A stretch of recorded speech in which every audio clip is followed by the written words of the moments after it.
હાલો બા શું કરો છો? જય સીતારામ. લાભપાંચમ છે ને, હા એટલે આપણે ભગવાન માતાજી આગળ સરસ મજાની આપતી બેન ફૂલની રંગોળી બનાવી આપશે, બરોબર? હા. એટલે ભગવાન અને માતાજીની દયા કાયમ બની રહે.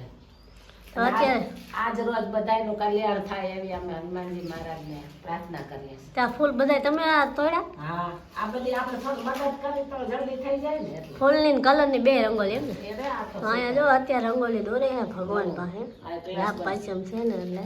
અને બા અહીંયા થોડીક મદદમાં બેઠા છે એમ. અને આ ફૂલ તોડી આપીએ. તો હવે આ રંગોળી છે ને પૂરી બની જાય ને પછી આપણે વિડીયોમાં દેખાડી. હજી એ તો અડધી દોરાણી છે અડધી બાકી છે. હજી વાર લાગશે. એટલે પછી મળી કાબા. તો આપણે લાભ પાંચમની જે રંગોળી બનાવતા હતા ને એ બધી દોરાઈ ગઈ છે સરસ.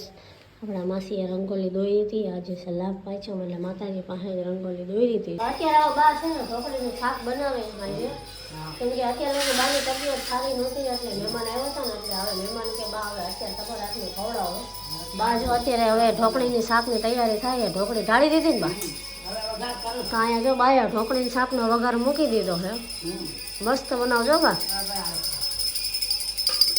અને આ રોટલા બનાવે છે. અને અહીંયા આ બોલો બે જણા તો રોટલા એક છે ને જો આ બનાવવાવાળા કારીગર છે અને આ બાજુ શેકવાળે કારીગર છે. અને રસોઈ રોટલા બધા કે છે ને ચૂલે બનાવવા છે.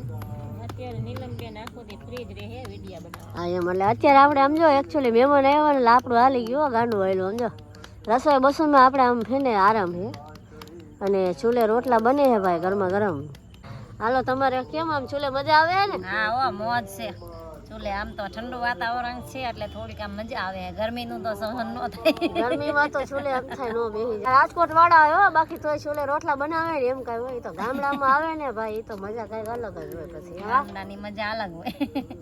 ગેસે રાંધી નો જામો પડે. ચૂલાની તો ભાઈ જામો અલગ જ હોય ને. તો અને આ આમ તો એકચ્યુઅલીમાં આ કોઈ દી ચૂલે નથી રાંધતા હો. અહીંયા આમ જો અત્યારે બેહાડ્યા હે.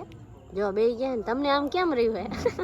મને થોડુંક અઘરું કેમ કે આ બેમાં એક જ ચૂલે નથી રાંધતા. અહીંયા આવીને છે ને ચૂલે રસોઈ બનાવી. કેમ કે અહીંયા છે ને ગેસનો બાટલો છે પણ એ કે ચૂલે આજ રોટલા ખાવા હે એટલે ચૂલે જ તે રસોઈ બનાવી.